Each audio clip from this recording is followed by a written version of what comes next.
Hey everybody, it's Adrienne Graham back with some real talk for you today. I want to talk about leveraging your network.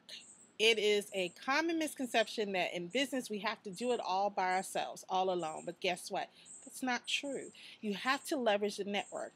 But if you haven't built your network, then we have a problem because you don't have anything to leverage. First, you have to start by building real relationships. And I don't mean friending people on Facebook and circling people on Google Plus or following them on Twitter. I mean real live, living in person, face to face, or sometimes phone to phone contact with people to build relationships. Because people, what? Like to do business with people they know, like, and trust.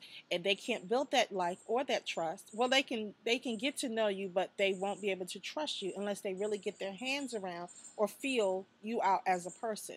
So work on building those relationships offline. Get away from social media. I know it's a miracle that I'm even saying that, but get away from social media because I think that it hinders you from making real relationships and building real progress. So that would be my first tip. My second tip is don't wait until you are struggling or in trouble before you ask for help. Now, I had a little incident, and many of you probably don't know, about the magazine. A couple of years ago, we're not going to get into that story.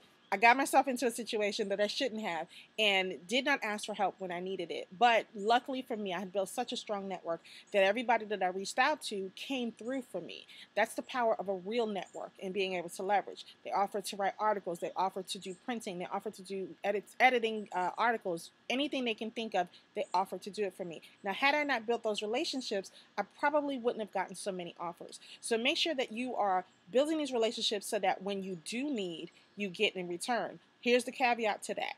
You have to always be networking. That means keep in touch. Follow up with them, see how they're doing, ask them what they need. There are people in high level places that I still keep in touch with, even if it's maybe twice a year.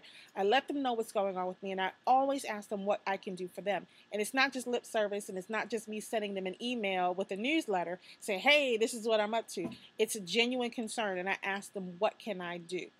Tip number 3, always be willing to do a favor in exchange. Now, there have been several incidents where I have put people's postings up on my Facebook or any of my other social media, or I've given them ad space, or I have given them an opportunity to come on my show or on my blog or wherever because I believed in them and I valued our relationship and wanted to help get the word out about them. And these same people I know would do the same for me. So it's about, again, building that relationship and being able to leverage that whenever you need to. It's about give and take. It's about giving back as well as taking. It's about making sure that these people that you call a network, your inner circle, know that whatever it is that they need, if you can deliver, you will deliver for them. So those are my tips about leveraging your network. Oh, and how can I forget? Don't be afraid to ask. Nothing else needs to be said about that, right? Am I right? Don't be afraid to ask. My daddy used to say, a closed mouth don't get fed. If you don't ask for help, they won't know that you need help. You can't assume people are mind readers and will understand that you're going through things. So if you need help, or if you foresee that you're going to need help in the future, make sure you let them know, hey, I'm going through this and I'm going to need your guidance or your help or your assistance. Can you help me out? People are much more willing to help if they know the backstory and they're willing to be there for you than you coming at them at the last minute. You can't leverage a relationship like that because then it really makes it look like you're using them. You don't want to do that. So that's my tip for leveraging your network. For more information, go to my website at www.empowerme.org. Check out my blog or my radio show.